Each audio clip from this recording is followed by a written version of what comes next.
नमस्कार। Railway recruitment board मतलब RRB ने जूनियर इंजीनियर 2025 के लिए एक बड़ी भर्ती की घोषणा की है। हाँ बिल्कुल। और आज हम इसी पर गहराई से बात करने वाले हैं। हमारे पास जो जानकारी है वो एक गाइड से ली है जिसमें सारी अहम डिटेल्स दी गई हैं। तो हमारा मकसद है कि इस भर्ती प्रक्रिया की जो मुख्य बातें हैं जैसे dates, eligibility, selection process, salary, इन सबको एकदम साफ और सरल तरीके से समझें। हाँ, ताकि जो भी उम्मीदवार हैं उन्हें पूरी क्लैरिटी मिल जाए। तो चलिए शुरू करते हैं। सबसे पहले वो कौन सी तारीख हैं जिनका सबको ध्यान रखना है? बिल्कुल, सबसे जरूरी तो टाइमलाइन ही है। देखिए, नोटिफिकेशन तो अक्टूबर 2025 में आ चुका है अच्छा। और ऑनलाइन एप्लीकेशन जो है वो 31 अक्टूबर 2025 से शुरू होंगे और 30 नवंबर 2025 तक चलेंगे। मतलब पूरा एक महीना। ठीक है, एक महीने का विंडो है। हाँ, और जो पहला कंप्यूटर बेस्ड टेस्ट है CBT-1 वो उम्मीद है कि फरवरी या मार्च 2026 में होगा। तो ये डेट्स तो मतलब कैलेंडर में मार्क करने वाली हैं। जरूर। और ये भर्ती सिर्फ जेई के लिए ही है या इसमें और भी पद शामिल हैं? सुना है काफी वैरायटी है इस बार।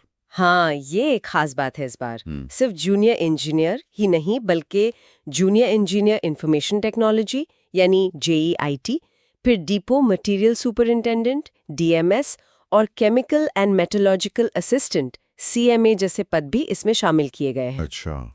तो इससे होता यह है कि अलग-अलग क्वालिफिकेशन वाले कैंडिडेट्स के लिए काफी सारे ऑप्शंस खुल जाते हैं। ये तो बढ़िया है। तो फिर योग्यता पर आते हैं। जाहिर है हर पद के लिए अलग अलग होगी। हाँ, बिल्कुल अलग-अलग है। मैं आपको मोटे तौर पे बताती हूँ। हाँ प्लीज। जेई के लिए जिस इंजीनियरिंग ब्रांच में अप्लाई कर रहे हैं, जैसे सिविल, मैकेनिकल, इलेक्ट्रिकल वगैरह, उसमें डिप्लोमा या फिर BE BTech होना चाहिए। ठीक है। JEIT के लिए BSc कंप्यूटर साइंस वाले या BCA वाले या फिर BTech जिन्होंने कंप्यूटर साइंस या IT में किया है वो अप्लाई कर सकते हैं। ओके, आईटी वालों के लिए भी ऑप्शंस हैं। हाँ, और डिपो मटेरियल सुपरिटेंडेंट के लिए किसी भी स्ट्रीम में इंजीनियरिंग डिप्लोमा चलेगा। किसी भी स्ट्रीम में। अच्छा। हाँ। और आखिर में CMA मतलब केमिकल एंड मेटलॉजिकल असिस्टेंट के लिए BSc होनी चाहिए केमिस्ट्री या फिजिक्स के साथ और उसमें कम से कम 45% मार्क्स जरूरी हैं। ये क्वालिफिकेशंस तो क्लियर हैं, जी। लेकिन इसमें एक खास पॉइंट एक्स सर्विसमैन के लिए भी था, है ना? वो क्या था? हाँ, वो पॉइंट काफी महत्वपूर्ण है और शायद बहुत लोगों को ना पता हो। अगर किसी एक्स सर्विसमैन के पास डिफेंस से मिला हुआ इलेक्ट्रिकल इंजीनियरिंग का डिप्लोमा है अच्छा। तो वो RRB JEE इलेक्ट्रिकल की पोस्ट के लिए पूरी तरह योग्य माने जाएंगे। रेलवे जो है वो इस तरह की समकक्ष मतलब इक्विवेलेंट टेक्निकल क्वालिफिकेशन को मान्यता देता है। बस शर्त ये है कि जो सिलेबस है और ट्रेनिंग का ड्यूरेशन है वो बराबर होना चाहिए। अच्छा, यह तो बहुत ही अहम जानकारी है, खासकर डिफेंस बैकग्राउंड से आने वालों के लिए। हाँ बिल्कुल, ये क्लैरिफिकेशन बहुत जरूरी था। सही कहा।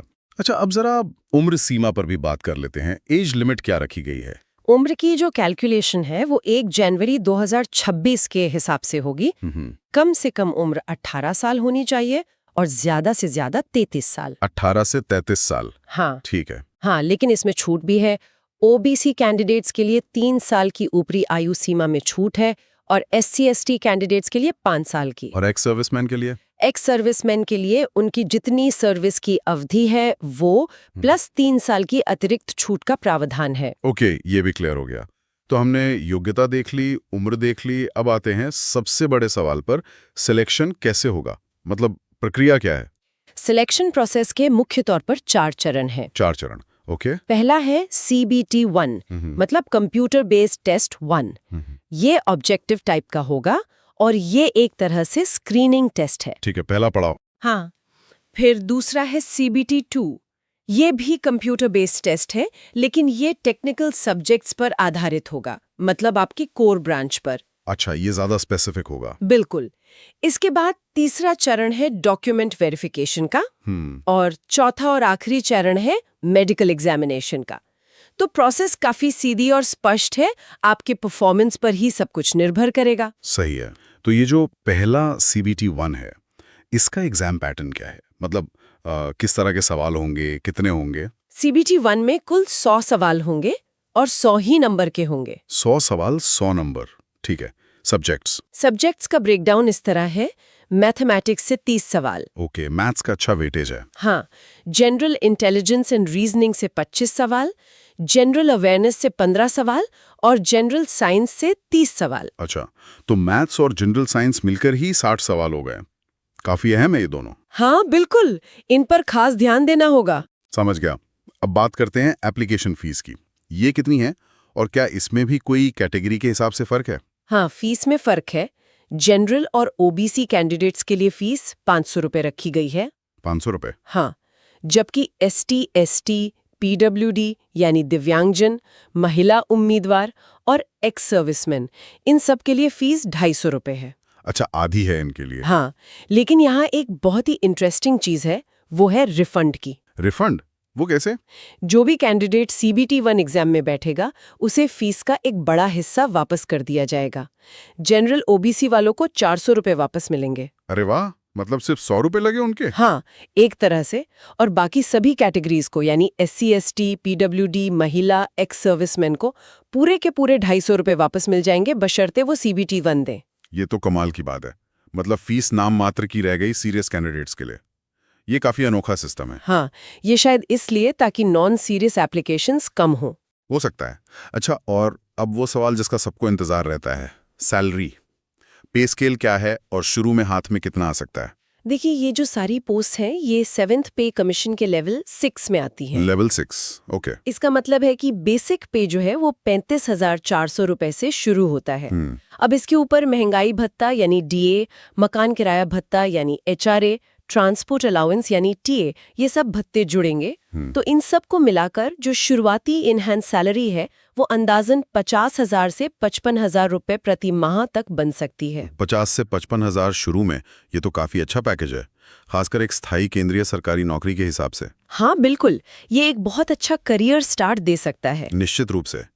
तो ये सारी जानकारी ऑफिशियल तौर पर कहाँ मिलेगी और अप्लाई कहाँ करना होगा? देखिए, जो मुख्य जानकारी है और नोटिफिकेशंस वगैरह हैं, वो तो आपको रेलवे की मेन वेबसाइट www.indianrailways.gov.in पर मिलेंगी। ठीक है। मुंबई, RRB, चेन्नई वगैरह, उस पर जाना होगा। अच्छा, मतलब अप्लाई रीजनल वेबसाइट से होगा? हाँ, और एक बात हम यहाँ साफ कर दें कि हमने जो भी जानकारी दी है वो हमें मिले सोर्स मटेरियल के आधार पर दी है। हम सिर्फ तथ्यों को प्रस्तुत कर रहे हैं, बिना किसी विचारधारा का पक्ष लिए। बिल्कुल सही। तो कुल मिलाकर ये RRB JEE 2025 भर्ती इंजीनियरिंग ग्रेजुएट्स और डिप्लोमा होल्डर्स के लिए एक सुनहरा मौका लग रहा है, खासतौर पर जब इसमें डिफेंस बैकग्राउंड वालों के लिए भी इतने स्पष्ट प्रावधान किए गए हैं। एप्लीकेशंस 31 अक्टूबर से शुरू हो रहे हैं। हाँ, और इस पूरी चर्चा से एक बात और सोचने लायक सामने आती है कि कैसे रेलवे जैसा इतना बड़ा संगठन इंजीनियरिंग की इतनी अलग अलग शाखाओं को, मतलब सिविल, मैकेनिकल, इलेक्ट्रिकल से लेकर IT तक, और यहाँ तक कि डिफेंस से मिले अनुभव को भी कैसे एक ही प्लेटफॉर्म पर लाकर इस्तेमाल कर रहा है। ये दिलचस्प पॉइंट है। हाँ, ये हमारे देश में जो टेक्निकल स्किल्स की विविधता है और उनको कैसे इंटीग्रेट किया जा रहा है, उसके बारे में क्या संकेत देता है, इस पर भी सोचा जा सकता है।